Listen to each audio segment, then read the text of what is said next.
Hi friends, good morning. இது இந்திய அரசியலமைப்போட part 2 video. First video வந்து ஒரு 7 மினிட்ஸ் வந்து போயிருக்கும்.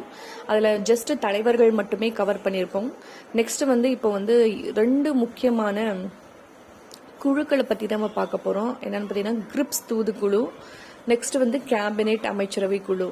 ஸோ இந்த குழு வந்து எதற்காக ஏற்படுத்தப்பட்டது, என்ன ரீசன் அப்படின்னு பார்க்கலாம். அதுக்கு பின்னாடி ஒரு ஸ்டோரி இருக்கு. இதுவும் வந்து எந்த ஒரு டேட்டாவை படிக்கும் போதும் 1 by 1 அது எதற்காக ஏற்படுத்தப்பட்டது 1 by 1 அந்த ஸ்டோரியா கன்வர்ஷன் பண்ணிட்டு வரும்போது இந்த இந்திய அரசியலமைப்பு டாபிக் வந்து ஒரு ஈஸியாவே நம்ம புரிஞ்சுக்கலாம். நம்ம இதுக்கு முன்னாடி பார்த்தோம், தலைவர்கள் வந்து நிறைய கோரிக்கை வந்து ஆங்கிலேயர்களிட வச்சிருப்பாங்க. எதற்காகன்னு பார்த்தீங்கன்னா இந்திய அரசியலமைப்பு புத்தகத்தை உருவாக்குவதற்கு பர்மிஷன் கேட்டு. ஏன் நம்ம ஆங்கிலேயர்கள்கிட்ட வந்து பர்மிஷன் வாங்கணும் அப்படின்னு பார்த்தீங்கன்னா, ஏன்னா நம்ம அப்போ அந்த காலகட்டத்தில், அதாவது நம்மளுக்கு சுதந்திரம் கிடைப்பதற்கு முன்பாகவே நம்ம ஆங்கிலேயருடைய ஆட்சியின் கீழே தான் வந்து செயல்பட்டு இருந்தோம். ஸோ நம்ம எந்த ஒரு விஷயம் செய்யறதா இருந்தாலும் நம்ம ஆங்கிலேயர்களிட பர்மிஷன் வாங்கிட்டு தான் செய்ய முடியும். ஸோ அதற்காக நிறைய தலைவர்கள் வந்து என்ன பண்ணிருப்பாங்கன்னா, அந்த அமைப்பை உருவாக்குவதற்காக, இந்திய அரசியலமைப்பு புத்தகத்தை உருவாக்குவதற்காக பர்மிஷன் எல்லாம் கேட்டிருப்பாங்க. ஆனா அந்த பர்மிஷன் வந்து நம்மளுக்கு கிடைச்சிச்சா அப்படின்னு கேட்டீங்கன்னா 1939 வரைக்குமே நம்மளுக்கு ஆங்கிலேயர்கிட்ட பர்மிஷன் கிடைக்கல. ஏன் கிடைக்கல அப்படின்னா, சுதந்திரம் கிடைத்ததற்கு அப்புறம் தான் நம்ம வந்து நம்மளுக்கான புக்கை, இந்திய அரசியலமைப்பு புத்தகத்தை உருவாக்குறோம் அப்படின்னு நம்ம சொல்லியிருந்தோம். ஆனா அவங்களுக்கு தான் நம்மளுக்கு சுதந்திரம் கொடுக்கணும் அப்படின்ற ஒரு இன்டென்ஷனே இல்லையே. அப்படி இருக்கும்போது அவங்க எப்படி வந்து பர்மிஷன் கொடுப்பாங்க? நாங்க தான் உங்களுக்கு சுதந்திரமே கொடுக்க போறதில்ல. அப்படி இருக்கும்போது நீங்க எதுக்கு தேவையில்லாம உங்களுக்கு ஒரு தனி அரசியலமைப்பு அப்படின்னு அவங்க யோசிச்சு எந்த ஒரு பர்மிஷனும் கொடுக்காம இது பண்ணிட்டு இருந்தாங்க. ஸோ அந்த காலகட்டத்தில், அதாவது 1939 வரைக்குமே நம்மளுக்கு பர்மிஷன் கிடைக்கல. அதுக்கப்புறம் தான் வந்து 2ஆம் உலகப் போர் என்ற ஒரு கான்செப்ட் வந்து ஸ்டார்ட் ஆகுது. அதாவது 1939 இருந்து 1945 வரைக்கும் வந்து 2ஆம் உலகப் போர் வந்து ஸ்டார்ட் ஆகும். அதுல வந்து மொத்தம் 30 நாடுகள் வந்து பார்ட்டிசிபேட் பண்ணிருப்பாங்க. நல்லா ஞாபகம் வச்சுக்கோங்க. 1939 வரைக்குமே நம்மளுக்கு இந்திய அரசியலமைப்பு அப்படின்ற ஒரு புத்தகத்தை உருவாவதற்கான பர்மிஷன் வந்து கிடைக்கல. அதுக்கப்புறம் தான் கொடுக்கறாங்க. எதனால கொடுக்கப்பட்டுச்சு, என்ன காரணம் அப்படின்னு பாத்தீங்கன்னா, அதுல ரொம்ப இம்பார்ட்டன்டான ஒரு விஷயம் வந்து 2ஆம் உலகப் போர் 1939 இருந்து 1945 வரைக்கும் நடைபெற்றிருக்கும். அதுல மொத்தம் 30 நாடுகள் வந்து பார்ட்டிசிபேட் பண்ணிருப்பாங்க. அதுல பிரிட்டிஷோட நாடுகள் வந்து இருக்கும். ஓகேவா?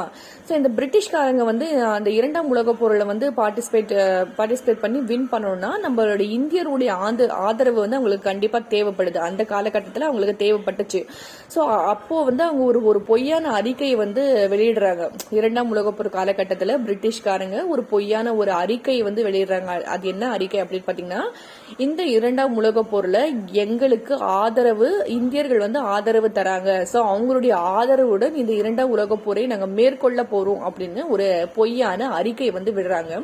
சோ இந்த அறிக்கை எதிர்த்து வந்து அப்போது இருந்த காந்தியடிகளும் ஜவஹர்லால் நேருவும் வந்து மறுப்பு வந்து தெரிவிக்கிறாங்க. காந்தியடிகள் என்ன சொல்றாங்கன்னு பாத்தீங்கன்னா, நாங்க வந்து ஆங்கிலேயர்களுக்கு ஆதரவு தருவதாக எந்த ஒரு இதுவும் அவங்களுக்கு ப்ராமிஸும் நாங்க பண்ணல. சோ இது வந்து ஒரு பொய்யான வாக்குறுதி அப்படின்னு காந்தியடிகள் சொல்லி ஒரு எதிர்ப்பு அறிக்கை வந்து அவரும் வந்து பப்ளிஷ் பண்றாரு.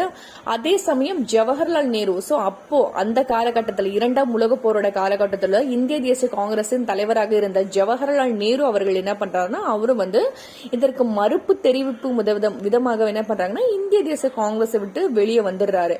சோ நல்லா ஞாபகம் வச்சுக்கோங்க, 1939 வரைக்கும் நம்மளுக்கு பர்மிஷன் கிடைக்கல. 1939க்கு அப்புறம் வந்து பர்மிஷன் கிடைக்கிறதுக்கான சூழ்நிலை வந்து உருவாகுது. அதற்கான முக்கியமான ஒரு விஷயம் என்னன்னு பாத்தீங்கன்னா, 2ஆம் உலக போர் எந்த இயர்ல இருந்து எந்த இயர் வரைக்கும் நடைபெற்றதுன்னா 1939 இருந்து 1945 வரைக்கும் இருக்கும். அதுல பிரிட்டிஷ்காரோட நாடுகள் வந்து பார்ட்டிசிபேட் பண்ணிருப்பாங்க. அந்த பிரிட்டிஷ்காரோட வந்து வின் பண்ணணும்னா அவங்களுக்கு இந்தியாவோட ஆதரவு வந்து தேவைப்படுது. அதனால அவங்க ஃபர்ஸ்ட் ஒரு பொய்யான வாக்குறுதி வந்து வெளியிடுறாங்க.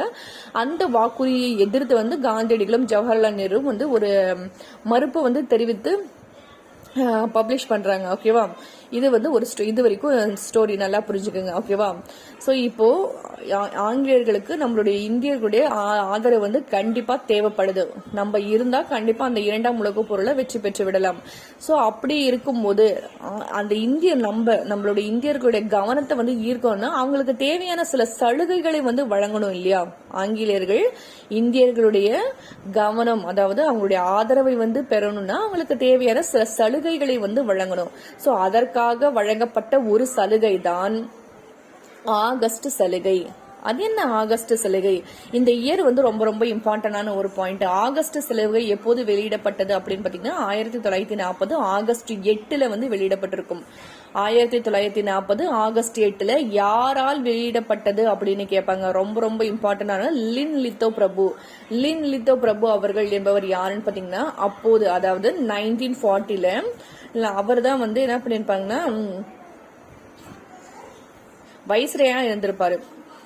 1940 லின் லித்தோ பிரபு அவர்கள் தான் வந்து வைஸ்ரேயா இருந்திருப்பாரு. சோ அவர் தான் வந்து இந்த ஆகஸ்ட் சலுகை ஒரு கான்செப்டை வந்து வெளியிட்டிருப்பாரு. சோ இந்த ஆகஸ்ட் சலுகை வந்து எதை பத்தி சொல்றது அப்படின்னு கேட்டாங்கன்னா அவங்க வந்து அவங்க ஒரு இது வைக்கிறாங்க. நீங்க வந்து எங்களுக்கு 2ஆம் உலகப் பொருளை ஆதரவு தந்தீங்கன்னா நாங்க வந்து உங்களுக்கு வந்து நீங்க கேட்ட டொமினியன் அந்தஸ்து வழங்குறோம் அப்படின்னு சொல்றாங்க. டொமினியன் அந்தஸ்து அப்படின்னா என்ன அப்படின்னு பாத்தீங்கன்னா நம்ம கேட்டது வந்து முழு சுதந்திரம். நம்ம வந்து ஆங்கிலேயர்கள் இல்லாம இந்தியர்கள் மட்டுமே சுதந்திரமான செயல்படக்கூடிய ஒரு நாடு அப்படின்றத நாம கேட்டோம். ஆனா அவங்க வந்து நமக்கு வந்து சஜஸ்ட் பண்ணது என்னன்னு பாத்தீங்கன்னா டொமினியன் அந்தஸ்து. அது என்ன டொமினியன் அந்தஸ்துன்னா ஆங்கிலேயர்கள் இருக்கும் போதே ஆங்கிலேயர்களுக்கு கீழ் இந்தியர்கள் வந்து சுதந்திரமாக செயல்படலாம் என்பதை பற்றிய ஒரு விஷயம் தான் வந்து இந்த ஆகஸ்ட் சலுகை. எப்படி ஆங்கிலேயர்கள் இருப்பாங்களா அவங்க கீழே வந்து நம்ம சுதந்திரமா செயல்படலாமா, அதுதான் வந்து ஆகஸ்ட் சலுகை.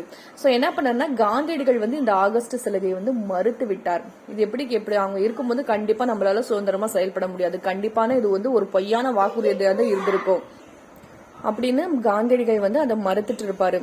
இதற்கான எந்த ஒரு இதுவும் கிடையாது. சப்போஸ் நம்ம அவங்களுக்கு 2ஆம் உலகப் பொருளை வந்து ஹெல்ப் பண்றோம், அவங்க வந்து வின் பண்ணிடுறாங்க, அதுக்கப்புறம் அவங்க வந்து நம்மளுக்கு அவங்க சொல்ற அந்த டொமினியன் அசோஸும் நம்மளுக்கு கொடுப்பானான்னு எந்த வாக்குறுதியும் கிடையாது இல்லையா. சோ அதனால காந்தியடிகள் என்ன பண்றாருன்னா இந்த ஒரு விஷயத்த வந்து மறுத்து விடுறாரு. நெக்ஸ்ட் வந்து என்ன பண்றாங்கன்னா இது ஃபெயிலியர் ஆயிட்டதுனால 1942 மார்ச் 22 கிரிப்ஸ் தூதுக்குழு அப்படின்ற ஒரு தூதுக்குழு வந்து இந்தியாவுக்கு வந்து அனுப்புறாங்க. எதற்காக அப்படின்னா அரசியலமைப்பு நிர்ணய சபை உருவாக்க அனுமதி வழங்கலாமா வேண்டாமா அப்படின்றதுக்காக ஆராய்வு செய்வதற்காக. நம்ம வந்து அவங்க கிட்ட பர்மிஷன் கேட்டிருந்தோம் இல்லையா, நம்ம இந்திய அரசியலமைப்பு உருவாக்கணும், அதற்காக கான்ஸ்டிடியூஷன் அசம்பிளி அப்படின்ற இந்திய அரசியலமைப்பு நிர்ணய சபை ஏற்படுத்தணும் அப்படின்னு கேட்டிருந்தோம் இல்லையா. சோ அந்த பர்மிஷனை வந்து இவங்க வந்து ஒரு குழுவை அனுப்பி அவங்களுக்கு கொடுக்கலாமா வேணாமா அப்படின்றத ஆராய்வு செய்வதற்காக தான் வந்து இந்த கிரிப்ஸ் தூதுக்குழு என்ற ஒரு குழுவை வந்து நம்ம இந்தியாவுக்கு அனுப்புறாங்க. ஓகேவா. இந்த கிரிப்ஸ் தூதுக்குழுவும் அவங்களும் அப்படி அதே மாதிரிதான் சொல்றாங்க. என்ன சொல்றாங்கன்னு பாத்தீங்கன்னா நாங்க வந்து உங்களுக்கு இந்த மாதிரி வழங்குறோம், சேம் காசு இந்த மாதிரி உங்களுக்கு நான் வந்து உங்களுக்கு அரசியலமைப்பு நிர்ணய சபை ஏற்படுத்துவதற்கான பர்மிஷன் வந்து வழங்குறோம்.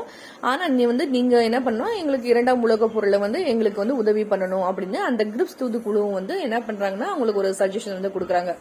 சோ இந்த சஜஷன் வந்து காந்தியடிகள் வந்து ஏத்துக்கல.